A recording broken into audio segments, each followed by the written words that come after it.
જય હિન્દ દોસ્તો, ઘણા દોસ્તોની કમેન્ટ આવે છે કે સર બંધારણ માટે કઈ બેસ્ટ બુક છે. તો દોસ્તો મારા ખ્યાલથી જે આ વિદ્યાર્થી અત્યારે તમે મોડા છો, મારા ખ્યાલથી બંધારણની બુક તો તમારે ઘણા ટાઈમથી લઈ લેવી જોઈએ, પણ જે આ વિદ્યાર્થીની કમેન્ટો છે ને તે મારા ખ્યાલથી નવા વિદ્યાર્થી છે જે હાલમાં જ તૈયારી ચાલુ કરી હોય તેમની કમેન્ટો હોઈ શકે મારા ખ્યાલથી. કેમ કે દોસ્તો જે વધારે પહેલેથી તૈયારી કરતો હોય તેને ખ્યાલ જ હોય અને તે ગમે તે બુક લઈ શકે. પણ ટૂંકમાં મારો જો તમને જવાબ જણાવી દઉં તો બંધારણ માટે બેસ્ટમાં બેસ્ટ બુક બધી જ બુક જે અત્યારે પબ્લિકમાં જેટલી પબ્લિકેશન છે ને તે બધી જ બુક સારી. કેમ કે દોસ્તો બધામાં કન્ટેન્ટ સેમ જ હોય.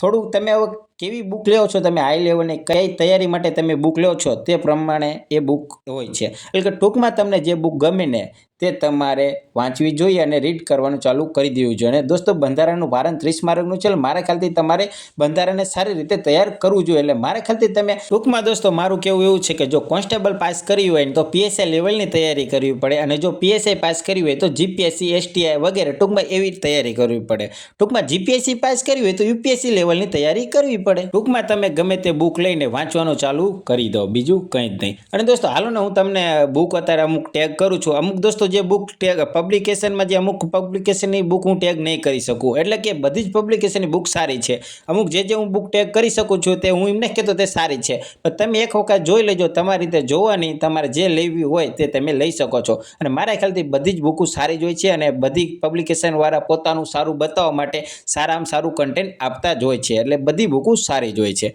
તો ચાલો દોસ્તો અમુક બુક હું ટેગ કરું છું, તમારે લેવી ના લેવી તમારી ઉપર છે. હું કહું છું ને કે બધી બુક સારી જ હોય છે. એટલે હું કોઈ પ્રમોટ નથી કરતો, પણ છતાં તમને હું ટેગ કરી દઉં છું.